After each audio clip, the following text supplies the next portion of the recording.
Gracias a Jorge Bermúdez por estar con nosotros. Es secretario general de la Federación Uruguaya de la Salud. La salud está sufriendo en este momento una mirada un poco más crítica porque muchos técnicos han sido objeto de contaminación y de contagio del COVID-19. Concretamente en un servicio mutual, pero también algo había pasado ya en el departamento de 33 antes, ¿verdad?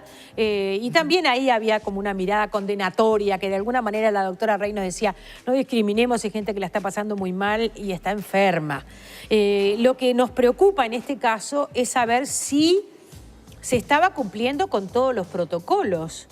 Es decir, si se evitó todo lo posible o si los trabajadores de la salud, bueno, fueron contagiados por alguien que actuó irresponsablemente. Yo le agradecimiento a la invitación. Bienvenido. Primero que nada, como anécdota, antes de llegar acá, en lo que va del día de hoy, me llaman 3 colegas suyos, de otros, no de esta casa, planteándome que habían recibido denuncias que también hay brotes de COVID en tales o cuales lugares. ¿También instituciones de salud? Sí, o sea que primero, la calma, ¿no? Bajemos un cambio. Nosotros no tenemos ninguna información que no sea la que hay circulando y la oficial en torno a la situación. ¿Deberías tenerla si hubiera algo? A ti creo que te llamarían, ¿no? Te informarían. Yo creo que en realidad, más que a mí, esto sí es una ausencia. Creo que el Ministerio de Salud Pública y sobre todo la Junta Nacional de Salud, ya hablamos de esto la vez pasada, la Junta tendría que convocar, además de los prestadores, también a las organizaciones de trabajadores para, bueno, formalizar y plantear cuál es la situación. Hay una institución, por ejemplo, en 33, Comet, muy grave la situación, ya hablamos de esto, sí. No tiene director técnico y, sin embargo, ha tenido pacientes con COVID-19. ¿Qué es un director técnico? ¿Por qué es imprescindible para cuando hay un paciente en estas condiciones? Es la autoridad de la institución, es la autoridad sanitaria principal que tiene la institución, la que es responsable ante el Ministerio de Salud Pública. Es el responsable ante el Ministerio de Salud Pública. Porque si no, ¿quién lo es? Ante la ausencia de un director técnico, ¿en quién recae?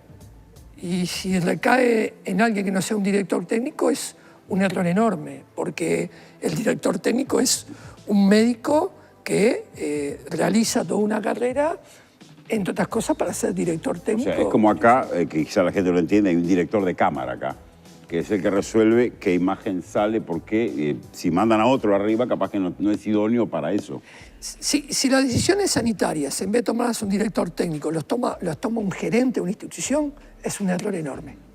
Los gerentes tienen que mirar los números, pero exacto, no tienen que meterse a definir política de salud. Esto lo digo porque cuando empezó la pandemia hubo una gran discusión porque los primeros test no se hacían. Es cierto. Y no se hacían porque tenían que pasar por la administración, por la autorización de un gerente. Tema de costos. Exacto. Claro. Entonces, ¿qué quiero decir?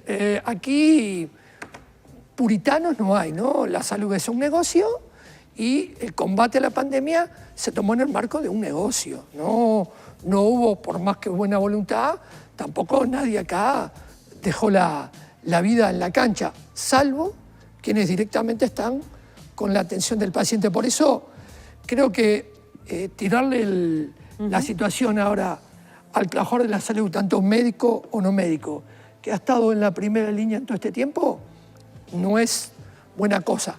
Pero además no es buena cosa porque no nos consta. Tú tienes un protocolo. Sí, aquí lo tengo. También. Eso lo acordamos en marzo con el Ministerio de Salud Pública, las instituciones, cuando apenas apareció la pandemia. Claro, y es la base sobre la cual manejarse y regirse. No nos consta que... 5 carillas por lo pronto. Sí, de ahí para arriba, ese es el piso, de ahí para arriba lo que cada uno le quiera agregar. ¿Es cierto lo que nos dice esta televidente que dice que el sindicato de la médica uruguaya no pertenece a la FUS? No es verdad. El sindicato de la médica uruguaya está afiliado a la Federación Uruguaya de la Salud. Perfecto, porque acá decía, por favor decirlo, el sindicato no pertenece y usted lo desmiente. Por supuesto, no tiene nada que ver igual en toda esta discusión. Después, los temas internos de la FUS, yo creo que sé por dónde viene. Los temas internos de los sindicatos lo discutimos en el sindicato. Hoy estamos hablando de una cuestión un poco más arriba, ¿no? Mucho más profunda. Entonces, no consta en ningún momento que ese protocolo no se haya cumplido Bien. en la médica uruguaya. Por lo tanto, nosotros no vamos a opinar de una situación donde además opinó ayer el ministro de Salud Pública. Por lo tanto, si la máxima autoridad sanitaria en el país opinó y no planteó que aquí haya incumplimiento de protocolo alguno, no vamos a hacer nosotros lo que digamos una cosa que no es. Ahora, creo que lo que no estamos dimensionando, y eso es porque hay un ida y vuelta en el discurso oficial, es que esta pandemia existe, no se fue y no sabemos cuándo se va a ir. Y que en el mundo entero aparecen brotes y que en el mundo entero se abren cuarentenas y se cierran cuarentenas. Y se avanza y se retrocede. No hay ninguna vacuna. Por eso, en el Uruguay, tal vez hay un discurso contradictorio que se está haciendo de manera oficial, que, por ejemplo, nos invita a bañarnos en las aguas termales del litoral del país. Y nos asombramos porque hay un brote, en este caso en la médica uruguaya. Es lógico que haya un brote en una institución de salud. Te iba a preguntar eso, es un poco, sí. Es como que capaz que es mucho más complejo seguir en una heladería o acá en el estudio, ojalá que no tocamos madera todo, ¿verdad? Pero es una institución de salud donde... ¿Dónde van los pacientes? ¿Dónde van los pacientes? Donde en la primera línea de contención... Padecen de alguna circunstancia y van ahí. Pero sí. es lógico eso. Pero en el mundo entero la población que lo padece en primera instancia son los trabajadores de la salud. Por lo tanto, repito, hay un discurso oficial que confunde y que hace que hoy, porque exista este brote, con todo lo importante que es, estemos hablando, bueno, ¿y qué pasa? Por ejemplo... Bermúdez, sí. ¿La FUS puede llegar a plantear que cada persona esté internada o sea examinada en un cubículo independiente? ¿O la capacidad edilicia de las instituciones de salud no lo permite? Bueno... Porque una de las cosas que se da acá es que se internan en la misma sala de espera o habitación o qué sé yo, dos personas, una con COVID y otra que no lo tenía. Ahí una de las cosas que tiene que haber, entre otras cosas, es un hisopado, ¿no? Claro, pero eso tiene su tiempo, ¿no? Bueno, está bien, pero... Hay un mientras tanto de decir, todos, no hay posibilidades de eso. Aislados no se puede. No dan los edificios, no dan los lugares. En realidad bueno. no hay eso, pero hay todo un proceso previo que se genera, que está Lo en el estamos viendo protocolo, acá. está el triage, es decir, hay todo un proceso en el cual tampoco es suerte y verdad. Yo no entro a una mutualista y voy 50 y 50. ¿Me agarra el COVID o no me agarra el COVID? Eso no es así. Uno tiene que tener la media protección, pero además miremos la proporción en Uruguay y en el mundo. No es comparable, literalmente. Miramos Brasil, Argentina nomás y mete miedo. Digo porque hay también la tentación de decir como Uruguay no hay.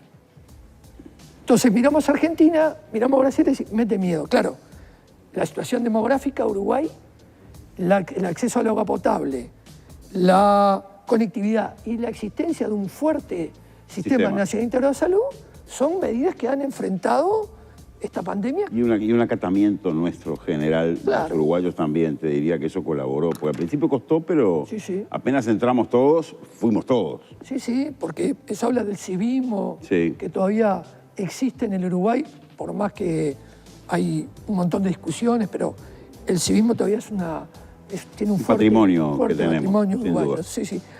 Pero la realidad para nosotros es que hay otra pandemia que se acerca a la salud junto con el COVID. Es la pandemia del desempleo. Es la pandemia de puestos de trabajo que se van a perder. Y la crisis social que va a dejar. Porque lo hablamos antes. Y que va a dejar, inclusive va a ser paralelo, porque posiblemente la pandemia no se termine y ya empecemos a vivir, que lo estamos viviendo con esta gente en la calle. Pero Nano, en la salud privada ya perdiste 40.000 cápitas.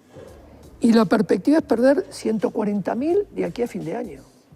En un marco de 200.000 trabajadores en seguro de paro y 100.000 trabajadores desocupados. La caída de la afiliación del FONASA a las instituciones va a repercutir en que ya hay 70.000 nuevos ingresos a salud pública, donde salud pública en esta rendición de cuentas va a tener menos recursos que la que tuvo en la anterior. Eso va a repercutir en el combate a la pandemia. Por lo tanto, Claro. esta medida significa, y por eso el lunes pasado nos reunimos con el ministro de Trabajo, en que se convoque el Consejo Salario del sector de la salud privada y donde se discutan cuáles son las medidas a tomar. Porque junto con el trabajo y el salario hay una medida que tiene que ser sostener la cobertura asistencial de la gente que se queda sin empleo, que no la pierda, que siga atendiéndose en su institución y para eso que el gobierno le siga pagando a la institución la cápita. Y después, ¿Qué dijo el ministro de eso? De la afiliación, de mantener la afiliación. todos con los que hemos hablado nos han dicho que están de acuerdo. El problema es que el muerto no declara, ¿no? Es decir, no hay convocatoria real al Consejo Salario del sector. Algunos dicen, bueno, pero el problema es economía. Desde que yo me conozco, en todos los gobiernos el problema es economía. O sea, Y usted escuchó a la ministra Beleche decir que si estos números siguen así, los apoyos Van a caer las políticas sociales. a políticas sociales van a tener que ser suspendidos. Sí, yo hay cosas que no me asombran, ¿no? Es decir, a mí no me asombra ese discurso ni me asombra... Antes de la pandemia había un programa que ya estaba definido. El programa que estaba definido era un programa de recorte social, era un programa de ajuste social, en pensiones, en jubilaciones, en salarios, en recursos, ya estaba planteado. Es decir, el problema es que la pandemia aceleró determinado proceso y el manejo de la pandemia y una excelente política de comunicación, además, de parte del gobierno, ha instalado una cadena.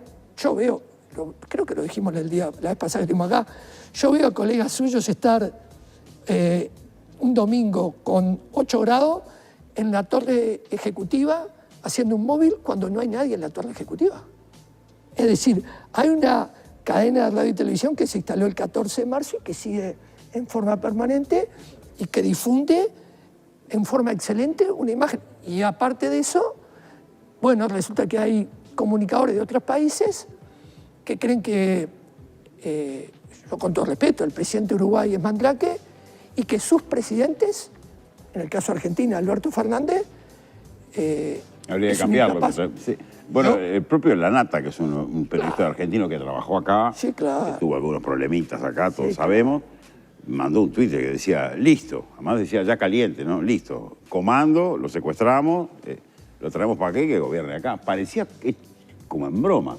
Bueno, Alfredo Leuco, también otro periodista Sí. que tiene también una... ¿Cómo se prepararon para la entrevista? Ellos, los argentinos. Sí, digo. pero yo te invito a que vos mires, hace 2 años una columna de Leuco hablando supuestamente de fútbol y comparando a Tavares con Sampaoli, el técnico argentino del Mundial de Rusia. Bueno, de Tavares dice lo mismo que Lacalle Pou y de Sampaoli dice lo mismo que Alberto Fernández. Hay una operación política clara, armada, pero bueno, que no la Me quiera va a ver, obligar a que lo no la vea. busque, Bermúdez. Búsquela, búsquela. Está llegando al área, ¿viste? Búsquela. Está llegando al área. Búsquela y la va a escuchar. Esos desafíos. Habla además que el maestro Tavares fue un gran jugador de fútbol. Yo la recuerdo, esa Cuando Está aquí Tavares el apunte era un back derecho que le pegaba fuerte y duro. Y habla que dirigió los mejores equipos del mundo. Tavares fue técnico de Peñarol, del cual yo estoy orgulloso, porque yo soy hincha de Peñarol, y poco más. Entonces, y habla que le hablaba a los jugadores de pintura, que los lleva a museo. Yo no veo a Luisito Suárez y a Cavani en un museo, pero digo, capaz que van, pero no con... Entonces, Pero Bermúdez, usted está muy, Pero- está muy escéptico. Está pidiendo que lo llamen Está el muy maestro escéptico. argentino. Pero Por que venga la favor, otra no se respuesta. preocupe de llamarlo ahora. Pero porque bueno, está en la tarde en casa. le digo que por eso, en fin. Pero bueno, yo creo que la preocupación que hay hoy es sobre un discurso que se montó y que después se quiso montar rápidamente. Es decir, que la pandemia se había retirado, o poco menos estaba contra el suelo. No está contra el Y sin suelo. embargo, los científicos habían dicho que iban a venir brotes. Claro. que iban a venir. Es razonable esperar que vengan, ¿no? Lo habían advertido. Sí, sí. Hay un par de mensajes que son preocupantes. El de Carla Neto, que dice: mi tía estuvo el lunes a hacerse una placa en Médica Uruguaya y el técnico que la atendió no tenía tapabocas. Nancy Isa, con doble S, dice: hola María y Nano, ayer me visitó un médico de radio porque estaba con una congestión nasal. Lo único que traía de protección era un simple tapabocas de tela blanco, de esos que se atan con 2 cordones. Uno de los cordones desatados y el barbijo suelto. No tenía ningún otro elemento de protección. Entra a mi hogar, se sienta y se baja el tapabocas. Mientras habla, estornuda. Bueno. Yo quedé más nerviosa de lo que estaba, dice Nancy. ¿Y cómo sé yo que ese médico no tiene COVID? ¿A cuántas personas visitó antes de venir a mi hogar? ¿No se supone que hay un protocolo de cómo deben acudir a una visita domiciliaria? Se supone que deben cuidarnos y no ponernos en riesgo, con razón, todo lo que está pasando. Tengo el protocolo en mi mano. Protocolo de condiciones y medio ambiente de trabajo, protección ocupacional del equipo de salud y usuarios del SNIS. Déjenme ir a la parte de atención domiciliaria. Dice así: atención domiciliaria. El equipo de salud, el médico, el enfermero o cualquier integrante del equipo, si entran en su casa, tienen que tener mascarilla, bata, guantes y protección ocular si le van a hacer un examen físico. Clarísimo, ¿no? Clarísimo. Está firmado hace en marzo. Marzo. En marzo. En la primera mitad de marzo, cuando empezó la pandemia. Si el paciente tiene un síntoma respiratorio, como sería el de esta señora, cualquiera sea la actividad, dice brindar al paciente una mascarilla N95. Sí, o hay toda una discusión con eso porque son materiales muy caros, ¿no? A ver, todo ese protocolo se negoció en el marco de los costos que significaba para las instituciones todo este equipamiento del cual estamos hablando. Déjeme terminar. Sí. Bolsas pequeñas para desecho de residuos en domicilio, bolsas impermeables que actúen como campo donde apoyar el maletín y otros implementos necesarios para el cuidado. El médico se olvidó de todo, ¿eh? Claro, pero en nuestro Hasta de caso... hacerse el barbijo. En nuestro caso, la Federación Uruguaya de Salud ha sido muy responsable en este proceso, en la elaboración de ese protocolo, porque, a ver, yo pongo la cara, pero yo soy un simple trabajador de la salud. A quien consultamos, quien es nuestro asesor, entre otros, es el doctor Jorge Venegas, exministro de Salud Pública, epidemiólogo que tiene experiencia internacional. Es decir, no improvisamos. No, Ya, tratamos por lo menos de darle lo menos posible. Bueno, ahí tenés un caso, yo no es que quiera defender a este Galeno, pero creo que es, humanamente hablando, es esa cosa de ir aflojando, ¿no? Claro. Imagínate tú las visitas, sí. el hombre anda en la camionetita, Claro. va 1, 2, vamos sumando, ¿no? Y Como bueno, nos pasa te a vas nosotros empezando a acá. sacar cosas que, Claro. si cada vez que vas a bajar es astronauta, hay un También es momento cierto que los trabajadores de la salud, la mayoría van en ómnibus al trabajar, ¿no? También, digo, no es un argumento de defensa, es un argumento no. que aparece ahora el COVID en Médica Uruguaya, entonces todos tenemos el pánico, ¿no? Si no hubiera pasado esto, este mensaje no hubiera llegado. Si no hubiera pasado esto, tal vez siguiéramos creyendo en esa línea de discurso oficial en donde esto ya prácticamente estaba liquidado y por lo tanto íbamos al clásico, íbamos a las termas y si se venía un poquito el calor, ese veranillo que vos decís, capaz que me podía zambullir en la playa, en el Pinar, pero bueno, no es la realidad. Bermúdez, Debemos muchas gracias seguir. por hoy. Seguiremos hablando porque seguramente la salud y la pandemia nos va a volver a traer acá. ¿Está? Bueno, Gracias, un placer. Gracias.